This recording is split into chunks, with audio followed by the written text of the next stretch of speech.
So we'll begin this evening with any opening comments from the council, and then we'll move to accept public comment. I'll begin this evening with Councilman Coral Evans.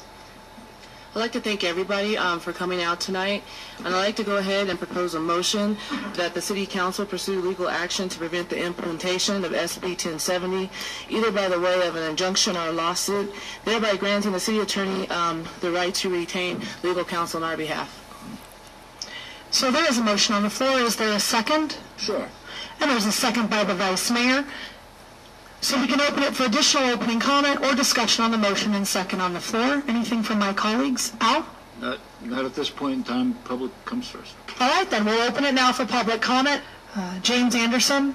Good evening, Mr. Anderson, and welcome. Good evening. I was told by a friend in the audience that this isn't the Diane Rehm show, so I didn't have to thank you for your program and everything like that. But I do thank you for considering the issue. And thank you, Coral, for bringing the motion. It's been a big week for us, hasn't it? Big week for Arizona, big couple of weeks. I posted recently on Facebook that, wow, Arizona is now known as the state of birthers, bullets, and border bullies. Aren't we proud? I'm not proud. Because I'm not one of those guys. I look like him, don't I?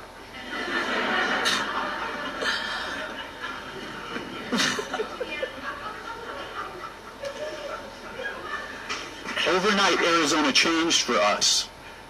Overnight, Arizona changed for the country. What do they think of us now? I heard somebody comment earlier about the fact that if the council passes this resolution, that tourist dollars won't flow to Arizona. And I propose that's the exact opposite thing that's going to do.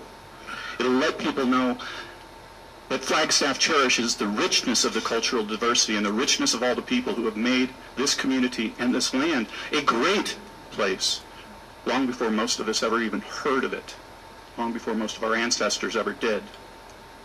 I understand why the bill was passed by the Arizona legislature. People are angry. People are afraid. And frankly, people are ignorant. I am angry, too. I am angry. Because I'm embarrassed.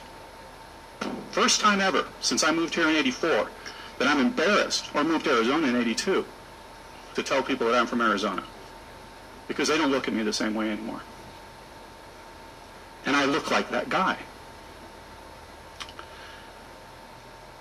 I'm not really afraid, though. I'm afraid for some of the other folks. The folks that do have to wonder if that guy is going to point them out. But I've never been afraid of aliens, except the ones in Stephen Hawking's nightmares and in the movies. The only ones. And I won't call our legislators ignorant at the state level, because they get to speak for themselves every day. Good people occasionally do cruel things. Many of us that may have migrated towards a position of liberalness and progressiveness didn't start out there. Our families, our ancestors, those people we grew up with, may not have been as embracing as we may have grown to be. I am that guy. I grew up in Southern Illinois. My grandparents were basically sharecroppers. And they were, and many of the members of my family, some no longer with us, some still, they were racist and bigots. But there was this thing that occurred to me that was a little bit different, that made me change. Because when I was growing up on that farm, I occasionally crawled through the strawberry patches and picked strawberries with the migrant workers.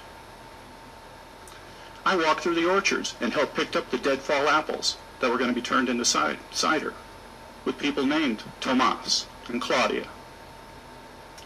And a lot of times those kids, they didn't speak a word of English, and I didn't speak a word of Spanish, but we didn't let language get in the way of communication. We didn't let words get in the way. Because when I looked in their eyes, I spoke their language.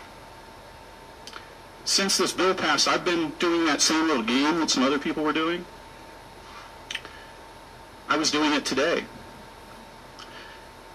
My game was a little different, though. When I thought about that game, it wasn't a game to me. I'm looking at these people that are a little darker complected than me and asking, if I was that police officer, would I have a reasonable cause?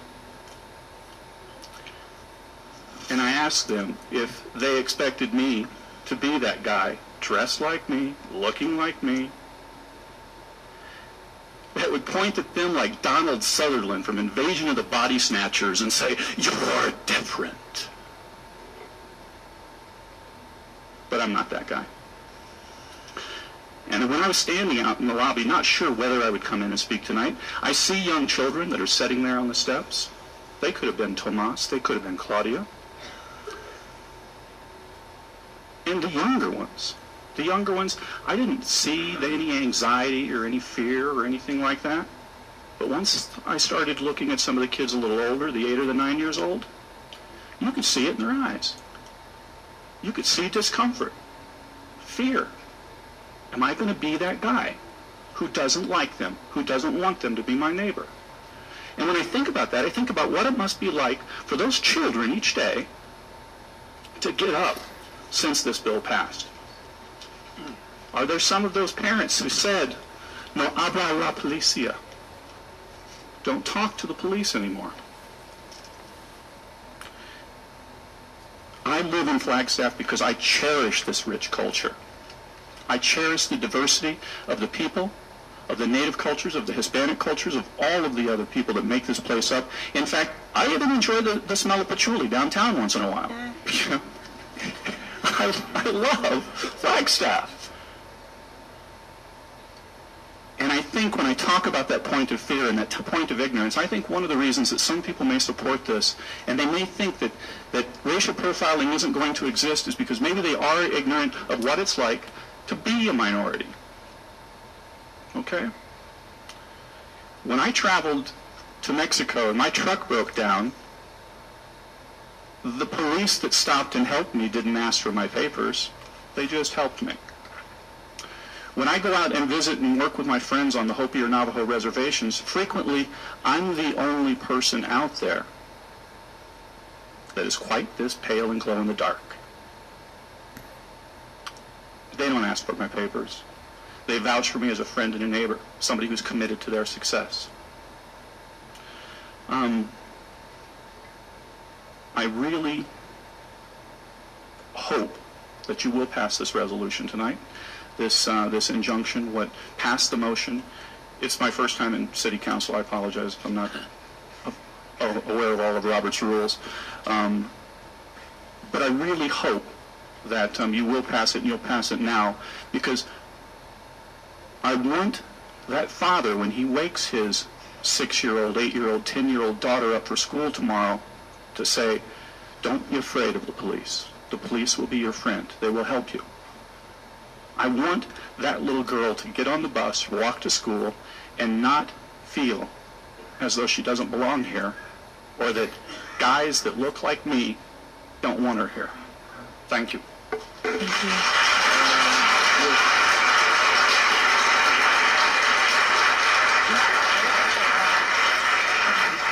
We will now take a vote, and we'll take it by roll call. Vice Mayor White? Yes. Councilmember Brewster? Yes. Councilmember Evans? Yes. Councilmember Howie? Yes. Councilmember Overton? Yep. Councilmember Swanson? Yes. Mayor Presley? Yes.